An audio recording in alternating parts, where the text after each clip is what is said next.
کہنے کا مطلب یہ ہے کہ اللہ تبارک و تعالیٰ کا بہت ہی بڑا احسان ہوا کہ اللہ نے یہ مبارک مہینہ اور اس مہینے کے مبارک ایام ہم سب کو عطا فرمائے۔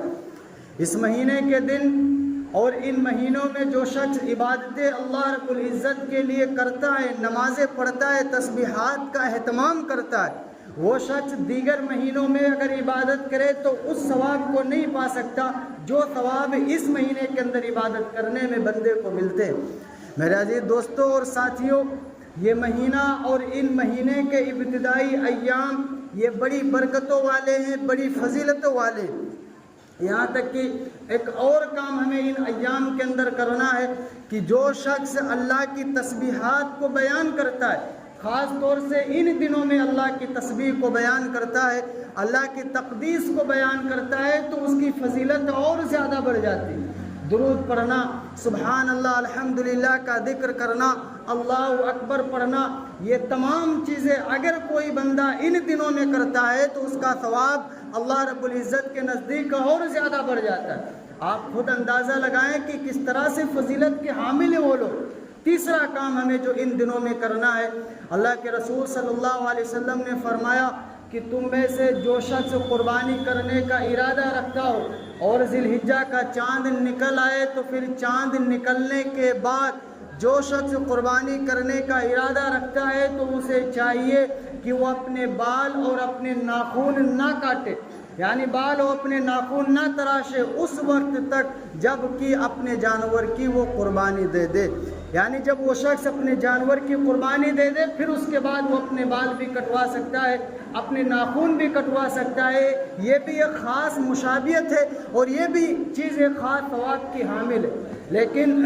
یہ واجب اور فرض نہیں ہے۔ اگر قربانی کرنے والا اگر بال اور ناخن کٹوا بھی لے تو آپ یہ نہ سمجھیں کہ اس نے حرام کام کر لیا یا بڑا گناہ کا کام کیا، نہ، حرام نہیں ہے۔ وہ اگر کٹوا لے تو بھی کوئی حرج نہیں، لیکن مستحب یہ ہے، پسندیدہ یہ ہے کہ ذی الحجہ کا چاند ہو جانے کے بعد جو شخص قربانی کا ارادہ رکھتا ہے تو اسے چاہیے کہ بال اور ناخن اس وقت تک نہ کاٹے جب تک کہ اپنے جانور کی قربانی نہ دے۔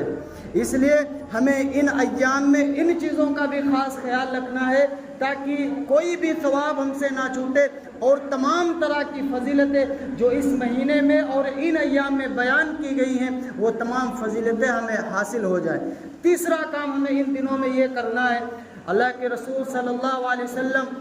جب ذی الحجہ کا چاند ہو جاتا تو حضور صلی اللہ علیہ وسلم کثرت سے روزہ رکھا کرتے تھے، کثرت سے روزہ۔ یوں تو حضور صلی اللہ علیہ وسلم تو روزہ پورا سال رکھتے تھے، پورا سال، کبھی مہینے میں 3 دن، کبھی زیادہ دن، یہ تو حضور صلی اللہ علیہ وسلم کی عادت شریفہ تھی۔ لیکن خاص طور پر یہ ایام جو پہلے ذی الحجہ سے لے کر کے 10 ذی الحجہ تک ہیں، ان دنوں میں حضور صلی اللہ علیہ وسلم پر خاص طور پر روزے کا اہتمام کیا کرتے تھے۔ یہاں تک کہ نبی اکرم صلی اللہ علیہ وسلم نے ایک پیاری حدیث کے اندر فرمایا کہ صوم یوم عرفہ، یعنی یوم عرفہ کا ایک روزہ، یوم عرفہ کا ایک روزہ، اننی احتسب علی اللہ ان یکفر السنۃ التي قبلها وسنۃ التي بعدها، یعنی جو شخص یوم عرفہ یعنی 9 ذی الحجہ کا روزہ رکھ لیتا ہے، صرف ایک روزہ، اگر کوئی بندہ 9 ذی الحجہ کا صرف ایک روزہ رکھ لیتا ہے تو نبی اکرم صلی اللہ علیہ وسلم نے فرمایا کہ مجھے امید ہے، اللہ کی ذات سے مجھے یقین ہے کہ اس شخص کے 1 سال کے اللہ تعالیٰ پچھلے گناہ اور 1 سال کے اگلے گناہوں کو معاف فرما دیتے ہیں۔ کتنا بڑا ثواب ہے!